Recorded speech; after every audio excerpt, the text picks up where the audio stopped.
মাহে রমজান আসতেছে, এই মাসটাকে তো বলাই হয় ওলি হওয়ার মাস। কিসের মাস? ওলি হওয়ার মাস।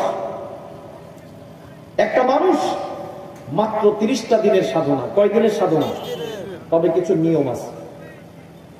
আপনি বাজার থেকে ডাক্তারের কাছ থেকে ঔষধ আনলেন, ঔষধও খাইলেন, আর কোনো কিছু বেঁচে চললেন না, এই ঔষধে কোনো লাভ হয়? অ্যালার্জি আপনাকে ডাক্তার বলল ঔষধ সেবন করবেন আর অ্যালার্জি জাতীয় খাবার এগুলো খাবেন না, কিন্তু আপনি মাশাআল্লাহ ঔষধও খাইছেন, অ্যালার্জি জাতীয় খাবার একটাও বাদ দেন নাই, লাভ কি হবে? কিছু লাভ হবে? তাহলে ঔষধ যেমন সেবন করতে হয়, পাশাপাশি করণীয় বর্জনীয় কিছু কিছু নিয়ম আছে, সেইগুলোও পালন করতে হয়। বা ডাক্তার আপনাকে বলল খাবার আধা ঘন্টা আগে ওষুধটা খেতে হবে, অথবা আধা ঘন্টা পরে খেতে হবে, ভরা পেটে খেতে হবে, অথবা খালি পেটে খেতে হবে, কিছু নিয়ম আছে কিনা? নিয়ম যদি কেউ না মানে, তাহলে ঔষধের যেমন কার্যকারিতা সে পায় না, ঔষধের উপকার যেমন পায় না, আমলের জন্য আল্লাহর তরফ থেকে যে শর্ত দেওয়া আছে, ওই শর্ত যদি কেউ পূরণ না করে, ওই মানুষ ওই আমলের যে কার্যকারিতা, ওই আমলের যে ফজিলত, ওই আমলের যে সওয়াব, ওই ফজিলতটা সওয়াবটা সেও পাবে না। আল্লাহ রাব্বুল আলামিন আল্লাহর বান্দাদের জন্য একটা স্পেশাল অফার দিয়ে দিলেন। ও বান্দা, আমার ওলি হওয়ার জন্য 3টা রাস্তা আছে। একটা হলো দীর্ঘ রাস্তা, লম্বা সময় বছর বছর যুগ যুগ পর্যন্ত মেহনত করে করে তুমি আমার ওলি হইবা। আর 2 নম্বর রাস্তা হলো সংক্ষিপ্ত রাস্তা, 1 মাসের মাঝে রমাদানের কোর্স। এর চাইতে আরেকটা সহজ রাস্তা আছে।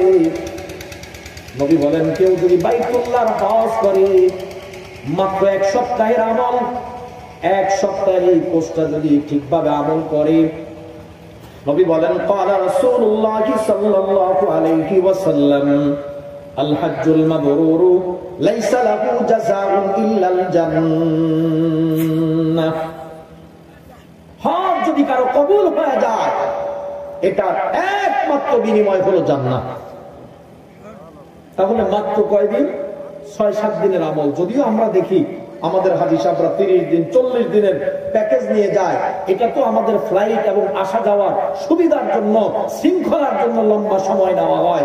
মূলত হজের কাজ বেশি দিন না, হজের কাজ 7 তারিখ থেকে নিয়ে 12-13 তারিখ পর্যন্তই সব শেষ। এই 5-6 দিনের কাজ, এই 5-6 দিনের মধ্যেই আল্লাহর বান্দা যদি নিয়মতান্ত্রিক ভাবে হজ পালন করতে পারে, হজের মাধ্যমে সে আল্লাহর ওলি হয়ে যায়, জিন্দেগীর সব গুনাহ এমন ভাবে মাফ হয়ে যায়। নবী বলেন, কায়াউমিন ওয়ালাদাতহু উম্মুহু, ওই বাচ্চার মতো হয়ে যায়।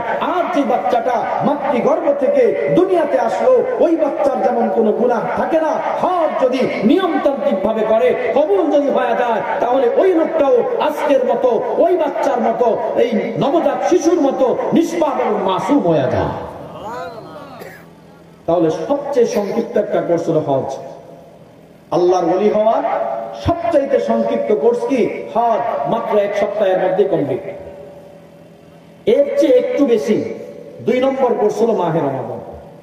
হজের তৌফিক সবাই হয় না, কি বলেন? সবাই কি হজে যেতে পারে? সবার এরকম সামর্থ্য নাই। কিন্তু এই দ্বিতীয় যে কোর্সটা, এটা সর্বজনীন, সবার জন্য প্রযোজ্য।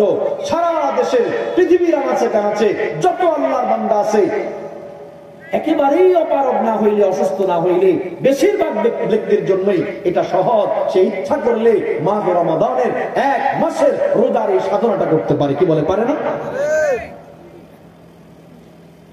আল্লাহ রাব্বুল আলামিন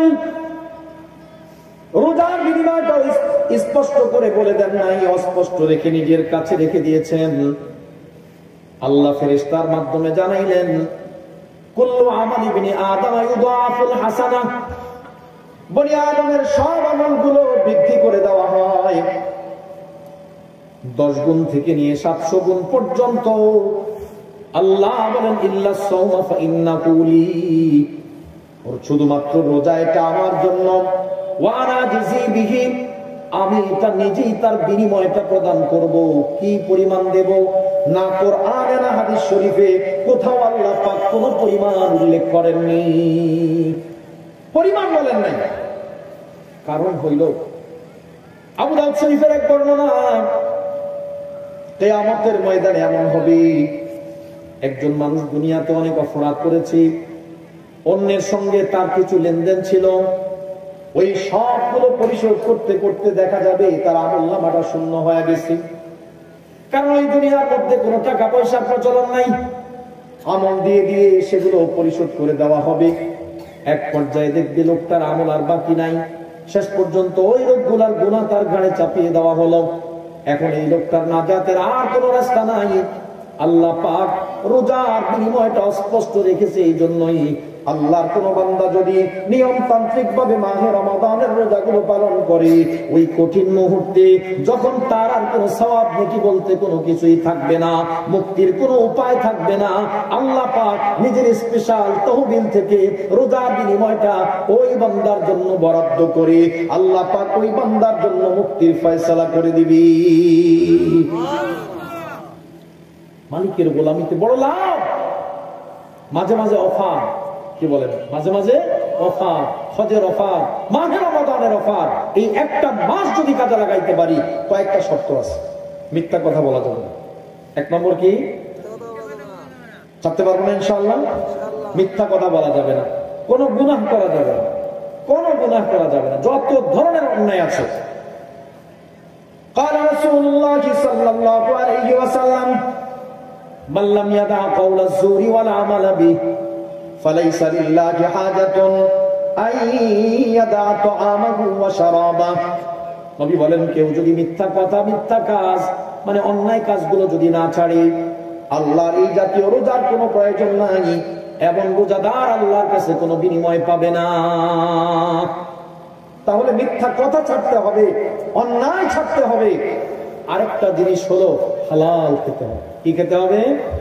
আচ্ছা বলেন তো, কি করে সম্ভব সারাদিন রোজা রাখলাম আর ইফতারটা করলাম হারাম খাবার দিয়ে? এই রোজা দিয়ে আল্লাহর কাছে কি বিনিময় আশা করা যাবে না? সারাদিন রোজা রাখলাম ঠিক, কিন্তু খাদ্যটা খেলাম, ইফতারটা করলাম কি দিয়ে? হারাম দিয়ে। কাজেই যেই কোনো মূল্যেই হোক না কেন, অন্তত পক্ষে যদি আমার উপার্জনে কোনো ভেজাল থাকে, সতর্ক হই, সাবধান হই। মাহে রমাদানে অন্তত চেষ্টা করি আমার সাহারি, ইফতার, আমার খাওয়া দাওয়াটা যেন হালাল উপার্জন থেকে হয়, হালাল খাদ্য হয়। তা না হলে সারা দিনের কষ্ট বৃথা যাবে, এক মাসের চেষ্টা বিফলে যাবে, মাস শেষ হবে কিন্তু কোনো লাভ হবে না। সেটাও হবে, সেটা তো অবশ্যই দেখতে হবে। রোজা, মাহে রমজানের রোজা হলো এক মাসের, আর নামাজ কয় দিনের? নামাজ হলো সারা বছরের। প্রশ্নই আসে না। রোজা মাসে নামাজ বাদ দিবে, আগের থেকে নামাজ পড়বে না, সেটা তো প্রশ্নই আসে না। কারণ নামাজ তো শুধু এক মাসের জন্য না, নামাজ তো সারা বছরের। কি বলেন?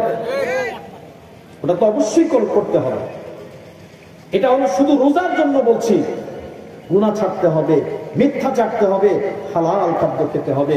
অন্তত মোটা মোটা এই তিনটা কথা আমাকে মনে রাখতে হবে, যে মিথ্যা কথা বলবো না, গীবত, শিকায়েত জাতীয় যত ধরনের আজেবাজে কথা আছে এগুলো বলবো না, কোনো গুনাহ করবো না, হালাল খাদ্য খাবো। যদি অন্তত এই তিনটা শর্ত পূরণ করে রোজাগুলো রাখতে পারি, তাহলে আশা করা যায় মাস পূর্ণ হবে আর আমি আল্লাহর ওলিতে পরিণত হয়ে যাই। কিন্তু আমাদের রোজা কোনো ফলপ্রসূ না। আপনি লক্ষ্য করে দেখেন তো, বাস্তবে আপনাদের এলাকার কি অবস্থা জানি না। আমি গত শুক্রবারে মসজিদে জুমার আলোচনায় বলছিলাম, যেই দিন রোজা শুরু হয় ওই দিন যেভাবে মুসল্লির ভিড় হয়, কি বলেন, প্রথম তারিখে মসজিদে অনেক ভিড় হয় কিনা? এই রোজার মাসটা তো ভিড় থাকলো, আস্তে আস্তে কমতে থাকে, কিছু কম। লাস্টে যেদিন চাঁদ উঠে, ঠিক ওই দিন এশার নামাজ আর রোজার শুরু হওয়ার আগের দিনের এশার নামাজ সমান। কি বলে, আগের দিন মুসল্লি যে কয়জন ছিল, রোজা শুরু হওয়ার আগের দিন এশার নামাজের যে কয়জন মুসল্লি, ঠিক যেদিন চাঁদ উঠে ওই দিন এশার নামাজের মুসল্লি ওই কয়জন, এর চেয়ে বেশি আর পাওয়া যায় না। অথচ রমজান মাসে ভিড় ছিল। প্রশ্ন হইল, রোজার মাধ্যমে মানুষ মুত্তাকি হয়, তাহলে এই এক মাসের রোজায় কি একজনের মুত্তাকি হয় না? হয় না? যদি হইতো, প্রতি বছর রোজার মাসে যদি প্রত্যেকটা মহল্লায় 5 জন করে লোক যদি মুত্তাকি হইতো নতুন করে, তাহলে চিন্তা করেন তো 5 বছরে কয়জন হতো? 25 জন হইতো। তাহলে মুসল্লির সংখ্যা 25 জন তো বাড়তো। তাই না? 5 ওয়াক্ত নামাজে মুসল্লির সংখ্যা 25 জন করে বাড়তো। এইভাবে প্রতি বছর যদি 5 জন 10 জন করে যদিও মুত্তাকি লোক তৈরি হতো, 1 মাসের সাধনায় মানুষের জিন্দেগি পরিবর্তন হইতো, আল্লাহর ওলি হইতো, তাহলে কোন মহল্লা কোন মসজিদে জায়গা হওয়ার কথা ছিল না। কিন্তু হচ্ছে না। কেন হচ্ছে না? ওই যে ঔষধও খায়, ইলিশ মাছও খায়, কি বলে, ঔষধও খায়, চিংড়ি মাছও খায়, ঔষধও খায়, গরুর গোশত খায়। তার মানে ডাক্তার তো বলেছিল তাকে যে তোমার অ্যালার্জি, তুমি এইটা খাইও না, ঔষধ সেবন করো, এই নিয়ম পালন করো, তাহলে তোমার অ্যালার্জি ভালো হবে। আল্লাহ বলে দিয়েছেন রোজা রাখবা ঠিক, শুধু পানাহার, স্ত্রী গ্রহণ, এই 3টা থেকে বিরত থাকলে হবে না। আরো কিছু নিয়ম আছে। মিথ্যা কথা কাজ ছাড়তে হবে, গুনাহ ছাড়তে হবে, হালাল খাইতে হবে, হারাম থেকে বাঁচতে হবে। এই শর্ত যদি কেউ পালন না করে, এইরকম রোজা 1 বছর না 60 বছর 100 বছর রোজা রাখতে পারবে, কোনো লাভ হবে না, মুত্তাকি হবে না। এই কারণেই আমরা রোজা তো রাখতেছি, নিয়মতান্ত্রিক হয় না। এই কারণে সমাজের মানুষের জিন্দেগিতে পরিবর্তন আসে না।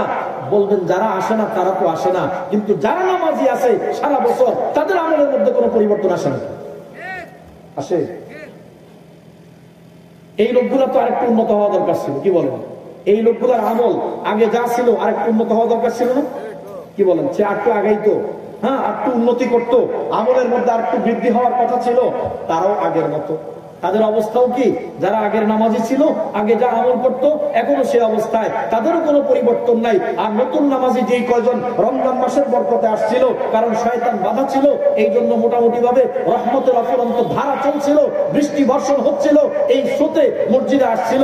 রমজান শেষ, রহমতের বাড়ি দ্বারা বন্ধ, আর ওই লোকগুলো আবার আগের জায়গায় ফিরে গেছে, কারণ মাহে রমজানটা নিয়মতান্ত্রিক ভাবে পালন করেনি, এই জন্য কারো মধ্যে কোনো পরিবর্তন আসেনি। এই জন্য মেরে মুহতারাম দোস্ত, শেষ কথা একটু আরো এটাই করবো আপনাদের কাছে। রাত্র গভীর হচ্ছে, অনেকেই বিভিন্ন কাজকর্ম করেন, অনেক বেশি রাত হয়ে গেলে ফজরের নামাজের ব্যাপার আছে। এই মাহফিলের ফজিলতের চাইতে ফজরের নামাজের গুরুত্ব অনেক বেশি, কি বলেন? ফজরের জামাতে নামাজ পড়া অনেক গুরুত্ব না? এই জন্য সব দিক খেয়াল করে বেশি লম্বা করছি না। তো এই কথাটা অন্তত মনে রাখবেন রোজার ব্যাপারে, যেহেতু খুব নিকটবর্তী আমল, খুব কাছাকাছি। এই তো হয়তোবা 1 তারিখের রাত্রে যদি কি হয়, তারাবি হয়ে যায়, তাহলে তো 2 তারিখ থেকে আমাদের রোজা শুরু হচ্ছে। মাঝখানে মাত্র আর 2টা দিন আছে, শুক্রবার আর শনিবার, 2টা দিন পরে আমাদের রোজা চলে আসতেছে। একটু যদি কষ্ট করি একটা মাসের জন্য, একটু দিল থেকে যে না, এই একটা মাস আমি মিথ্যা কথা বলবো না, গীবত শিকায়ত করবো না, আজে বাজে কোনো কাজ করবো না, কোনো গুনাহের কাজ করবো না, আর হারাম থেকে বাঁচবো। যদি এই কয়টা জিনিস কষ্ট করে একটা মাস যদি একটু পালন করতে পারি, ইনশাআল্লাহ ইনশাআল্লাহ আল্লাহর কথা মিথ্যা নয়, নবীর কথা মিথ্যা নয়, 100% সত্য। আল্লাহ বলেছেন লাআল্লাকুম তাত্তাকুন, নিশ্চিত তোমরা মুত্তাকি হয়ে যাবে, মানে আল্লাহর বন্ধু হয়ে যাবে, আল্লাহর ওলি হয়ে যাবে। আল্লাহ পাক আমাদের সকলকে অন্তত মাহে রমাদানের একটা মাস এই নিয়মগুলো খেয়াল রেখে পালন করার তৌফিক দান করেন। তো বলছিলাম, কথা শেষ হয়ে গেছে। আল্লাহর বান্দারা আল্লাহর কাছে সবচাইতে প্রিয়।